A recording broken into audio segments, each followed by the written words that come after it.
নমস্কার বন্ধুরা, এটি একটি ইনফ্রারেড ইন্ডাকশন ওভেন, অর্থাৎ এটা একটু কিছুটা গরম হয় এই ইন্ডাকশন ওভেনটা। তো এটার বেশিরভাগ ফল্ট হয় যে এটার মধ্যে কারেন্ট আসে না, এই ধরনের সমস্যা বেশিরভাগই দেখতে পাওয়া যায়।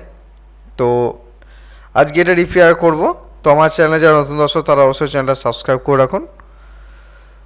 এটা হচ্ছে ফুল সার্কিট বোর্ড, অর্থাৎ এখানে দুটো সার্কিট বোর্ড থাকে, একটা হচ্ছে পাওয়ার সাপ্লাই এবং কন্ট্রোলার, আর একটা থাকে ওই মেন প্রসেসর আইসি বা মাইক্রো কন্ট্রোলার। তো এটা সর্বপ্রথম যেহেতু পাওয়ার আসে না, অর্থাৎ আমরা এই যে পাওয়ার বোর্ড যেটা রয়েছে বা কন্ট্রোল বোর্ড, এইটাকে আমরা সর্বপ্রথম দেখব। এইটা সাধারণতভাবে প্রবলেম বেশিরভাগ দেখতে পাওয়া যায়। তো আমরা সর্বপ্রথম এই যে জ্যাক যেগুলো রয়েছে সেগুলো খুলে নেব। তো এই যে ক্যাপাসিটার যেটা রয়েছে দেখবেন, এই ক্যাপাসিটারের মেন ফিল্টার যেটা 4.7 450 ভোল্টের, এই ক্যাপাসিটারটা বেশিরভাগ উইক হয়ে যায়, অর্থাৎ এটা একটুখানি ফেঁপে যায়, যে কারণের জন্য এই প্রবলেমটা বেশিরভাগ দেখতে পাওয়া যায়। বেশিরভাগ ইন্ডাকশান এই প্রবলেমটা দেখতে পাওয়া যায় ইনফ্রারেডের মধ্যে। তো আমরা আজকে এটা দেখবো যে কন্ডেন্সারটা কোনোরকমভাবে এটা ফেঁপেনি। আচ্ছা, ওটা ঠিকই আছে। এবার আমরা সার্কিট বোর্ডে একটুখানি লক্ষ্য করে নেব ভালোভাবে। তো এখানে মোটামুটিভাবে কন্ডেন্সারটা ঠিকই আছে, এটার মধ্যে কোনো রকম প্রবলেম নেই। তো আমাদের যেহেতু পাওয়ার আসছে না, অর্থাৎ আমাদের এটা একটুখানি চেক করতে হবে। তো জাস্ট আমরা পাওয়ারটা দিয়ে এটা চেক করব যে ঠিকঠাকভাবে ভোল্টেজগুলো আসছে কি না। তো আমার তার জন্য একটুখানি চেক করতে হবে আমাদেরকে যে ঠিকঠাকভাবে ভোল্টেজ পাচ্ছি না। সর্বপ্রথম এই যে ক্যাপাসিটার যেটা রয়েছে এই ক্যাপাসিটার হচ্ছে মেন ফিল্টার ক্যাপাসিটার, অর্থাৎ এটা পাওয়ার সাপ্লাই ক্যাপাসিটার। এটা নাম্বার থাকে 4.7 400 ভোল্ট। তো আমরা সর্বপ্রথম এখানে ক্যাপাসিটারটা ভোল্টেজটা মাপবো, এখানে কত ঠিকঠাকভাবে ভোল্টেজ আসছে। তো আমাদের সাধারণভাবে এখানে 300 মতন ভোল্টেজ থাকে। তো আমরা একটুখানি ভোল্টেজটা জাস্ট চেক করব।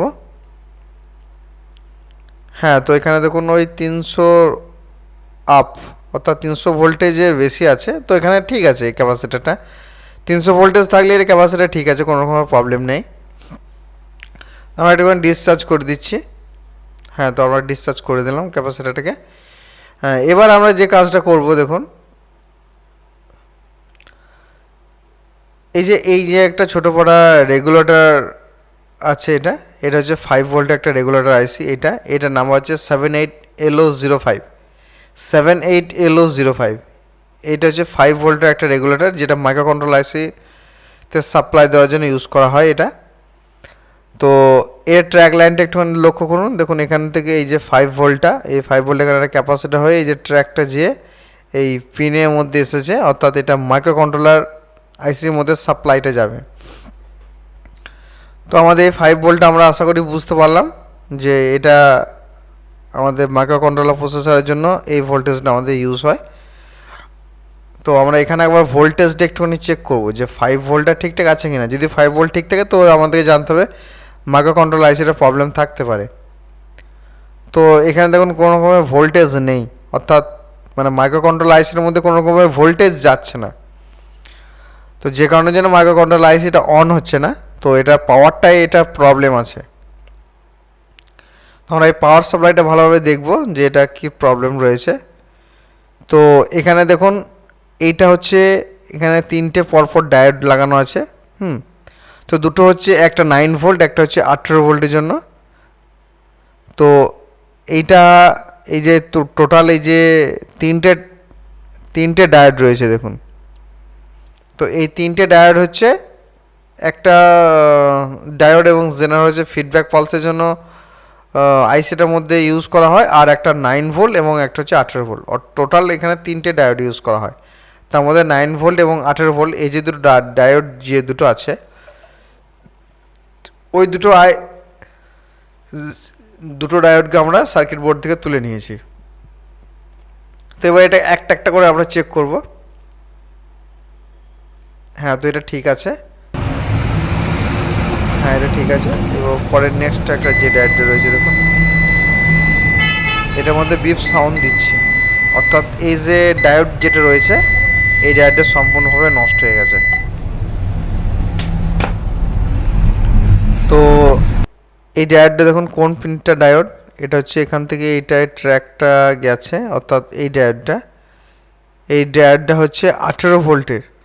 এখানে 18 ভোল্ট সাপ্লাই করার জন্য যে ডায়োডটা ইউজ করেছে, তো এটা বিপ সাউন্ড দিচ্ছে, অর্থাৎ এই ডায়োডটা সম্পূর্ণভাবে নষ্ট হয়ে গেছে।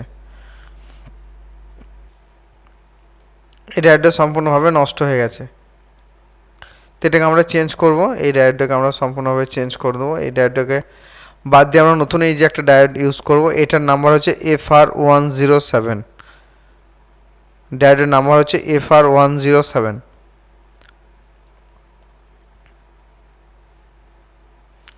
তো আমরা তার আগে এটাকে একটুখানি সোল্ডারগুলো পরিষ্কার করে নিতে হবে। তো আমরা এখন ডায়োডটাকে সোল্ডার করব।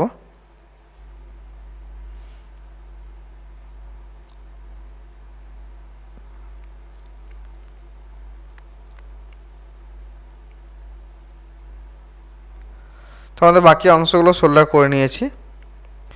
তো এবার এটা লিডগুলো বাদ দিয়ে দিতে হবে আমাদেরকে। হ্যাঁ, তো লিডটা বাদ হয়ে গেছে। এবার এখানে যে রেজিস্টারটা যেটা রয়েছে, পাওয়ারের যে রেজিস্টারটা, এই রেজিস্টারটা ব্যাক সাইডে লাগানো আছে, এটা আমরা ফ্রন্ট সাইডে সোল্ডার করব।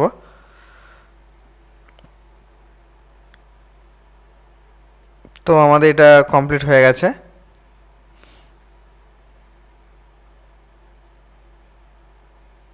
তো মোটামুটিভাবে আমাদের সার্কিটটার মধ্যে এখন আর আপাতত কোনো কিছু ফল্ট পেলাম না। এবার এটাকে আমরা একটুখানি চেক করতে হবে আমাদেরকে।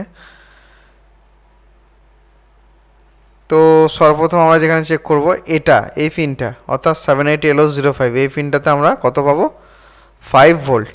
এই যে রেগুলেটর, এই যে রেগুলেটর যে ট্রানজিস্টর টাইপের মতন দেখতে, এটা কিন্তু রেগুলেটর আইসি। এটার নাম হচ্ছে 78LO05। তো এখানে আমরা ভোল্টেজ পাবো 5 ভোল্টের মতন।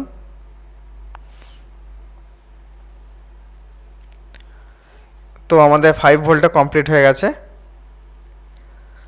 এবার আমরা এই যে পিনটা দেখুন রয়েছে, এই পিনটা আমরা ভোল্টেজ পাবো 18 ভোল্ট।